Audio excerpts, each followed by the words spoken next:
excuse me, he referred to President McKinley as, quote, weak and a bidder for the admiration of the crowd. In the letter that was printed in the paper, this Spanish minister to the United States referred to the President of the United States as, quote, weak and a bidder for the admiration of the crowd. If somebody said, Mr. Durr, you are weak and a bidder for the admiration of the crowd, what would that mean? Mr. Durr, you are weak and you are a bidder for the admiration of the crowd. What's that mean? What would somebody, would that be a compliment to me? No, what are they saying? What are they saying? Well, I'm weak, don't have any guts, and if you're a bidder for the admiration of the crowd, it basically states that you aren't going to have any guts to make a decision. All you do is want people to like you. Okay? So making a hard decision would not be your thing. You're kind of a pansy. When the going gets tough, the weak get leaving. Okay? And of course it didn't go over very well, so tensions between Spain and the United States began to crumble. Okay? Began to crumble because, and you know, I get disappointed. I go to Washington, D.C. this year and I see all this disrespect to the President of the United States. I don't care who he is, okay? And we take it now. Back in 1898, that was not a good thing to say publicly something against the President. That would get you in trouble. And because of that backwards compliment, which was actually not a compliment, tension began to mount between the United States and Spain. Well, the whole thing exploded on February 16, 1898. On February 16, 1898. And you will see exactly what I'm talking about a year from now. What is today? Ha! We will be on the Friday, on the last day of our trip, 1 year from today. Last day of our trip. So the first day of our trip, you will get the witness on this. Which takes us to the next subtopic, which is the sinking of the USS Maine. The sinking of the USS Maine. Now, we told you that these relations would explode on the 16th of February. But I got to back up to the 15th of February first to set up the stage for this subtopic. So on February 15th of 1898, an American battleship called the USS Maine was stationed in Havana Harbor in Cuba. Now whenever I say that, I always think of why would we have an American battleship in the harbor of Cuba? We can't stand Cuba. That's now. Then we were friendly with them, right? So it wouldn't be unusual. So again, on February 15th of 1898, there was an American battleship called the USS Maine that was stationed in Havana Harbor in Cuba. Now, the battleship had been sent to Cuba in January, just a month earlier, because America had property in Cuba and there was also some American lives or diplomats there. And because of how poorly Spain was treating the people of Cuba, that battleship was sent in Havana Harbor to make sure that the American citizens that were in Cuba and the American property that was in Cuba was taken care of and protected. Does that make sense? Because there was a tense time there, right? Spain was treating these Cuban people poorly. Well, we had diplomats and such in Cuba, and we had property in Cuba. Okay? And so they sent the USS Maine and docked it in Havana Harbor so that they could protect the lives of those American citizens in Cuba and our property there. Now, we move to the morning of February 16th. And all of a sudden, there is a mysterious explosion on the USS Maine. On February 16th, there is a mysterious explosion on the USS Maine. The USS Maine becomes a victim of this explosion the morning of February 16, 1898. And after the explosion occurs on the morning of February 16, 1898, the battleship Maine sinks to the bottom of Havana Harbor. 260 American sailors lose their lives. So this mysterious explosion occurs on the morning of February 16, 1898. on the battleship Maine. The explosion is severe enough that it sinks the battleship to the bottom of Havana Harbor, killing 260 American sailors. Holy smokes. What do you think the reaction was when that news reached the United States? You remember our old battle cry, "Remember the Alamo"? Well, this became the modern Alamo, and the battle cry of the United States after the news got back was, "Remember the Maine." Remember the Maine. When we go to Arlington Cemetery next year, we will go to the Tomb of the Unknown Soldier and watch the changing of the guard. Then we will go take a nice photo in the amphitheater, which is right next door where the President gives his Memorial Day speech. And then we'll go out the back side of the memorial, and you will be looking straight at the mast of the battleship Maine, which is the only thing that survived was the mast. What's the mast? Kind of a crow's nest. And you'll see it's just a kind of a pipe with the observation deck on. That's the only thing left, and it's in Arlington. You'll get a chance to see that next year. Now that leads us to our next subtopic, is that the United States goes to war with Spain. That's all we needed. I'm not sure there was any proof where that explosion came from, but we obviously blamed Spain for that. Okay?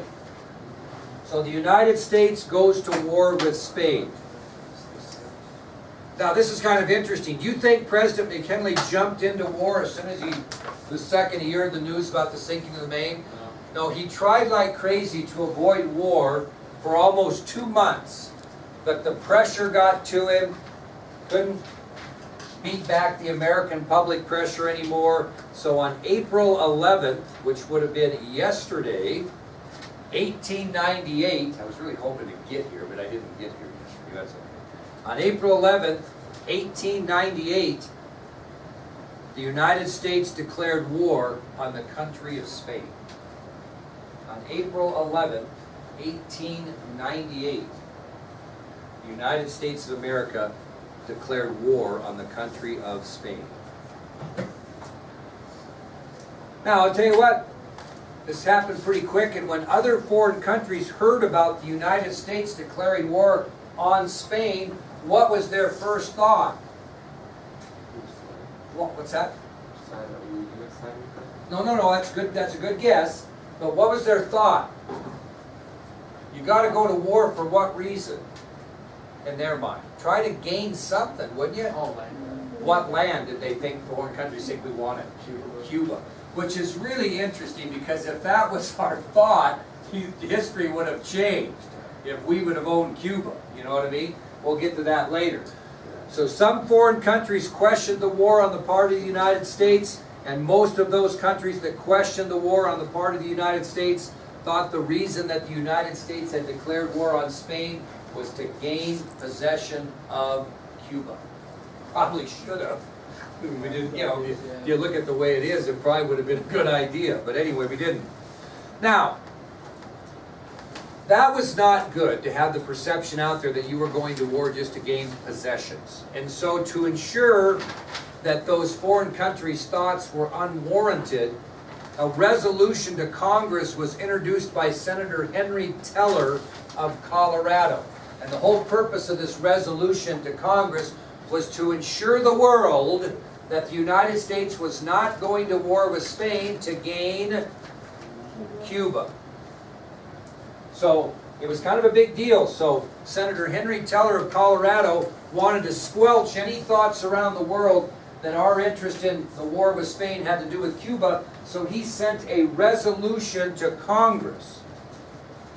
And this resolution became known in history as the Teller Amendment. And I'll tell you what the resolution said.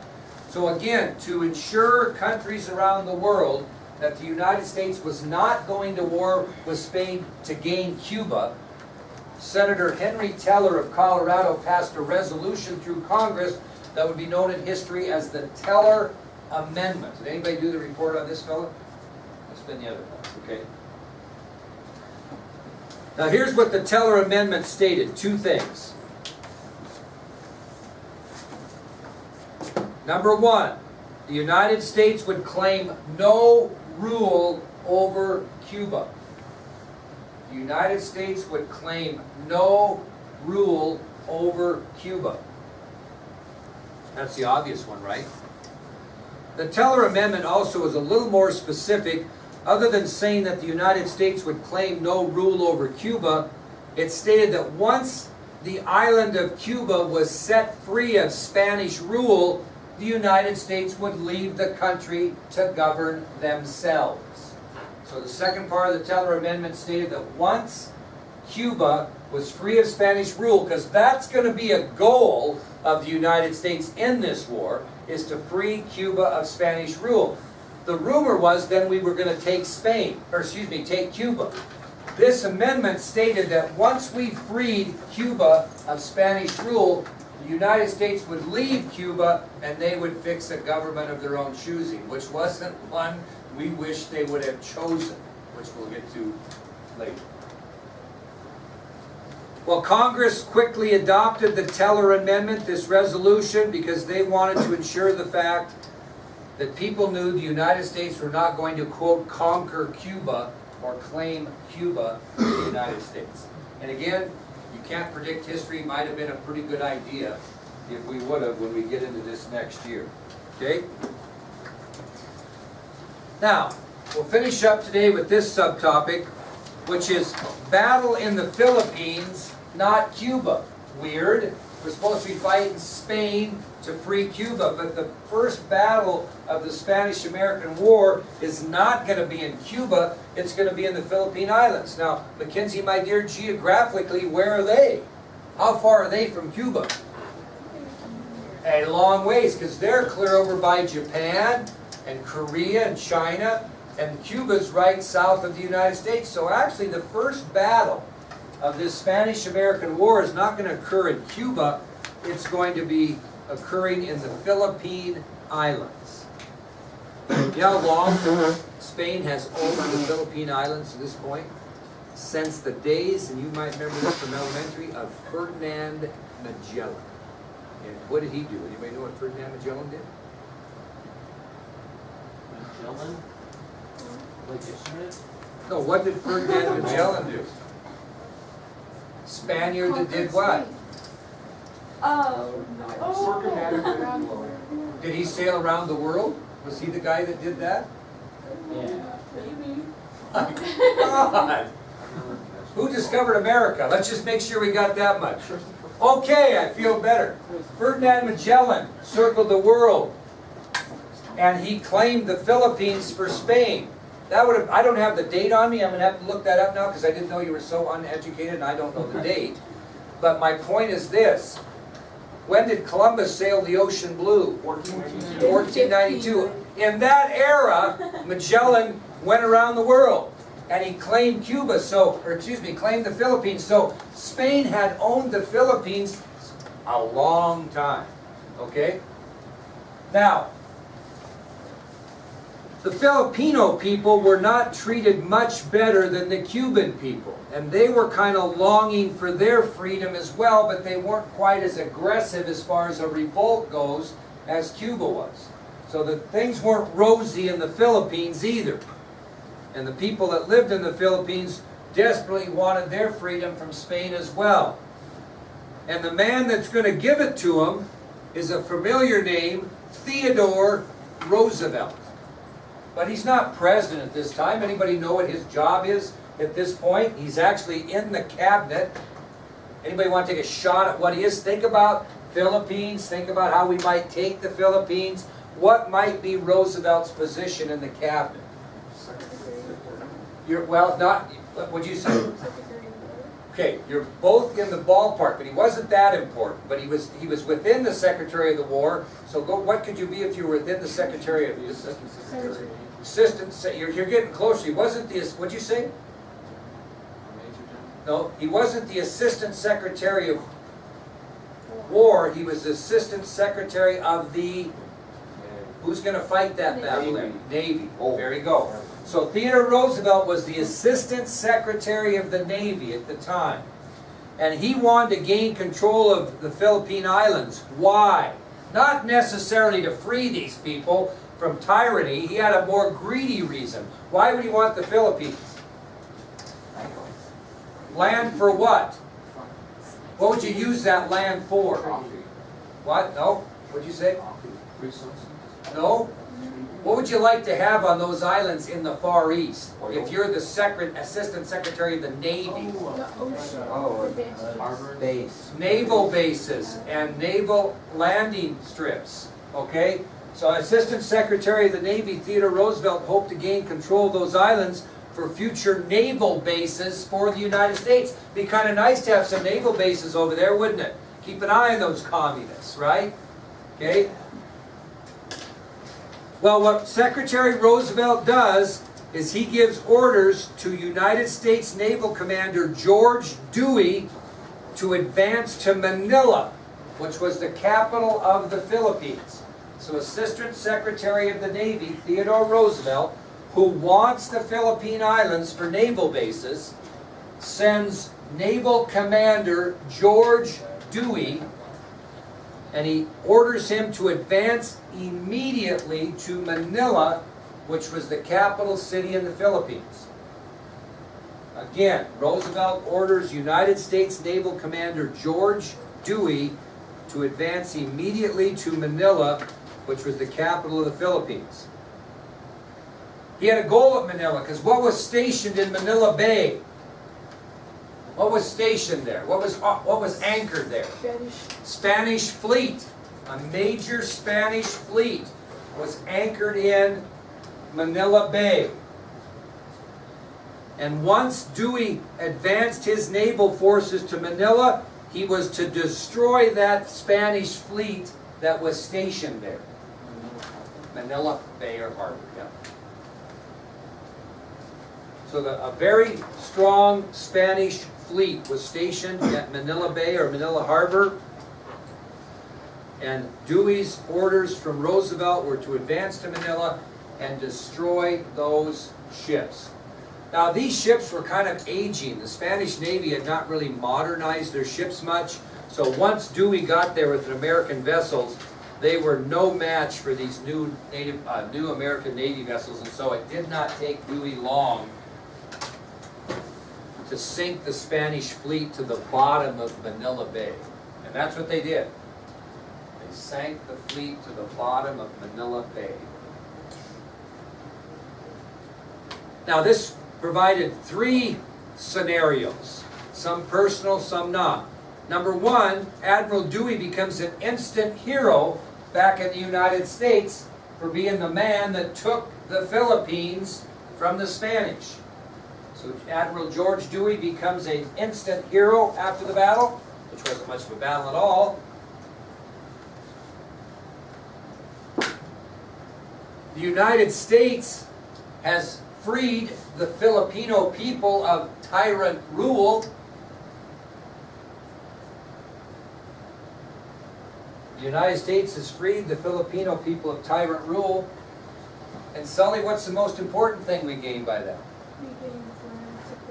Absolutely. We gained the land to put the important naval bases that we wanted in the Far East.